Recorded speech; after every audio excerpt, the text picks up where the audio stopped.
Olá, seja muito bem-vindo ao canal Louise Crovesi. No vídeo de hoje a gente vai falar sobre o pilar esquecido da modulação da microbiota intestinal.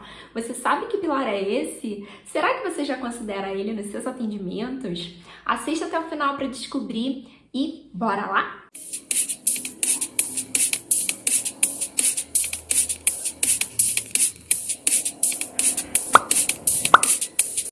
Bom, Nutri! Aqui a gente tem vídeo falando sobre os 4 pilares da modulação intestinal que eu vivo pregando e falando nas minhas redes sociais para que as pessoas considerem isso. Eu vejo muitas vezes as pessoas querendo prescrever probiótico achando que vai resolver o problema do seu paciente, mas na verdade a prescrição única e exclusiva do probiótico é como se você estivesse tentando tapar o sol com a peneira. Não vai resolver, você vai se queimar.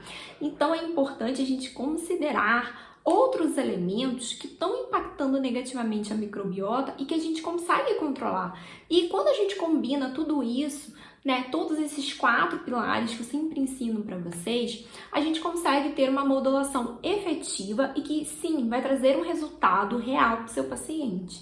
Então é importante você conhecer todos os elementos que podem estar afetando a microbiota do seu paciente e tentar reverter essa situação para que ele tem ali o reequilíbrio real da sua microbiota. Mas por que eu quero falar do pilar esquecido? Por que eu quero comentar sobre isso com vocês? Que inclusive é uma falha quando eu falo dos 4 pilares da modulação intestinal, que muitas vezes ele realmente é negligenciado pelo profissional da saúde. Qual seria esse pilar? O pilar da digestão. Sim, os 4 pilares que eu prego são dieta, atividade física, estresse e o sono, todos relacionados ao estilo de vida e que muitos são influenciados pelo estilo de vida muito agitado que a gente tem, que acaba atrapalhando um ou outro. E isso gera um grande ciclo, porque muitos deles têm relação entre si e quando um está comprometido, ele acaba influenciando o outro pilar. Só que nesses 4 pilares, eu acabo não considerando o pilar da digestão, que seria aí o 5º pilar que eu apresento para vocês esse conceito, para que você faça a modulação intestinal real. Por que considerar o pilar negligenciado da digestão? Vamos lá. A digestão é um ponto importantíssimo, principalmente para você que está me assistindo, se você é nutricionista. Afinal, quando a gente fala de nutrição, a gente fala de o alimento, o que a gente prescreve passar pelo trato gastrointestinal do paciente, por todo esse processo de digestão e o que a gente pensou em oferecer para ele de nutrientes, que está ali traduzido na forma de refeições, de alimentos, ser absorvido para ter o efeito no corpo. E muitas vezes a gente acaba negligenciando isso de uma forma geral, porque o que eu observo com os atendimentos é que cada vez mais as pessoas têm problemas de digestão. A digestão está comprometida e a digestão ela vai influenciar sim na microbiota intestinal do paciente. Como isso, Louise? Você deve estar se perguntando isso e vamos responder agora essa pergunta. Bom, a gente come ali um alimento.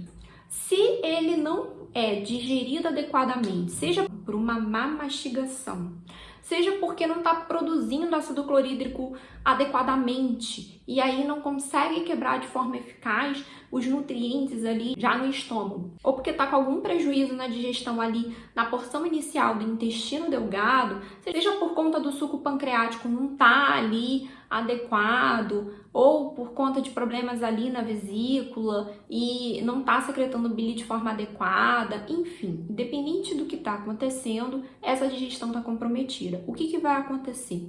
O alimento que a gente ingere, que deveria de ter sido quebrado em partículas menores e nutrientes menores para serem absorvidos, eles não conseguem ser absorvidos. Então a gente já tem o primeiro problema, que a gente não está atingindo os nutrientes de forma adequada via alimentação, porque ele não está digerindo tudo e muito menos absorvendo adequadamente esse produto da má digestão. O segundo ponto é que esses nutrientes, eles vão ser disponibilizados para a nossa microbiota, porque se não foi absorvido, fica ali disponível para a microbiota utilizar. E ela começa a utilizar esse substrato e isso pode gerar uma disbiose, causar uma bagunça na microbiota. Um grande exemplo que eu gosto de usar é indivíduos que têm intolerância à lactose. O indivíduo, ele tem uma questão genética de não conseguir digerir a lactose e ele começa a produzir menos lactase, que é a enzima que quebra a lactose lá no intestino, na borda em escova. Com isso, a quantidade que ele consumia anteriormente de lactose ali por dia, que ele conseguia digerir, hoje ele não consegue mais digerir. E essa lactose que não é quebrada fica ali no lume intestinal e a nossa microbiota começa a utilizar isso como substrato. E isso causa alteração, causa fermentação, que gera ali a flatulência, distensão abdominal, dor abdominal, gases excessivos, né? E todos os sintomas que a gente já sabe que tem relação com a lactose que não foi digerida adequadamente. E com isso, a gente causa uma perturbação nessa microbiota. Ela pode ficar desequilibrada e isso pode gerar outros problemas no metabolismo desse indivíduo, que a gente já sabe que uma microbiota desequilibrada, ela pode sim influenciar negativamente no metabolismo e no funcionamento do corpo do hospedeiro. Então, a digestão, ela tem que ser considerada. A gente tem na anamnese perguntas referentes à digestão, como é a mastigação, né, se tem ali alguns sintomas gastrointestinais, e a gente pode sempre perguntar, né, com relação se ela tem algum diagnóstico de doença do trato gastrointestinal, que às vezes a pessoa acaba esquecendo de comentar, porque ela convive há muito tempo com aquilo e ela não comenta que tem uma gastrite, alguma alteração, ou às vezes ela nem sabe, ela toma medicação para tratar e ela não sabe exatamente o que tem. Ver se ela sente algum sintoma de empachamento, aquela sintoma mesmo de má digestão, estômago pesado, aquela coisa, porque isso vai nos indicar que ela não está digerindo bem. E o problema ele pode estar na boca, ou seja, essa pessoa não está mastigando bem o alimento, que a gente precisa triturar ao máximo o alimento para que a gente tenha maior área de contato com os nutrientes daquele alimento, para que todo o suco gástrico, suco pancreático, todas as enzimas consigam atuar melhor. Quando a gente tem um pedaço maior que é engolido, não vai ser tão eficiente o papel dessas enzimas na hora de digerir. Então, um dos grandes problemas de má digestão está na boca, na mastigação. E às vezes a pessoa acha que tem gastrite, que tem isso, que tem aquilo, e não. É uma questão de má mastigação, às vezes intolerâncias ou sensibilidades alimentares que causam sintomas que podem confundir com outras patologias que podem acometer o trato gastrointestinal e que a gente precisa olhar com carinho, então, para esse processo digestivo, repor as enzimas necessárias que estão faltantes, se tiver faltante, e também cuidar da microbiota, porque às vezes o que a gente tem é um movimento inverso. A microbiota está muito bagunçada, está muito inflamada e isso gera a maior tendência daquele indivíduo a desenvolver alergias e sensibilidades alimentares. Então a gente precisa ter esse entendimento também para pensar que às vezes o problema não está na digestão em si, mas na microbiota que está promovendo alterações em como o corpo reage aos alimentos e nutrientes que ele ingere. E a gente poder, a partir daí, fazer a correção. E com isso, com uma boa anamnese ou com um diagnóstico prévio que essa pessoa tenha de alguma doença, escutando bem o seu paciente, ouvindo se ele está falando que vários alimentos ele não consegue comer, para a gente entender se é uma alergia que ele tem ou se pode ser alguma intolerância que ele desenvolveu ao consumir aqueles alimentos, porque é totalmente diferente a alergia de intolerância, a alergia da sensibilidade, né? Para a gente poder conduzir o melhor tratamento para aquele paciente. Então, a digestão, ela pode bagunçar a microbiota, ou a microbiota pode estar gerando esses efeitos de uma digestão inadequada também. E a gente precisa saber onde está a raiz do problema para poder fazer a intervenção e tratar esse paciente.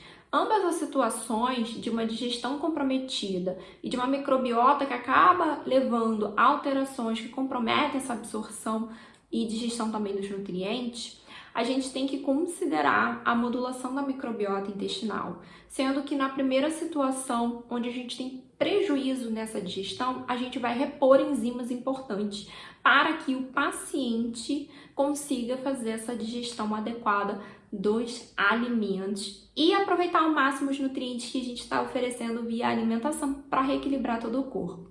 Lembra, né? Nutrir o corpo depende da absorção desses nutrientes, para que esses nutrientes cheguem no corpo ali, nas células e desempenhem o seu papel. Se a gente está consumindo o que a gente acha que está atingindo a necessidade, mas não absorve tudo o que deveria, a gente não está atingindo o que a gente precisa e a gente vai estar em déficit e isso pode levar a deficiências nutricionais. Bom, Nutri, eu espero que esse vídeo tenha sido esclarecedor. E se você tem qualquer dúvida com relação a essa questão da digestão e da microbiota, coloca aqui embaixo nos comentários para mim. Eu vou adorar responder suas dúvidas e quem sabe isso não gera um novo vídeo sobre esse tema. E se você não é inscrito no canal, se inscreva. A gente tem vídeo toda terça e quinta. Então fica aqui comigo porque você vai aprender muito e vai elevar os seus atendimentos para outro nível, Nutri. A gente se vê no próximo vídeo. Tchau!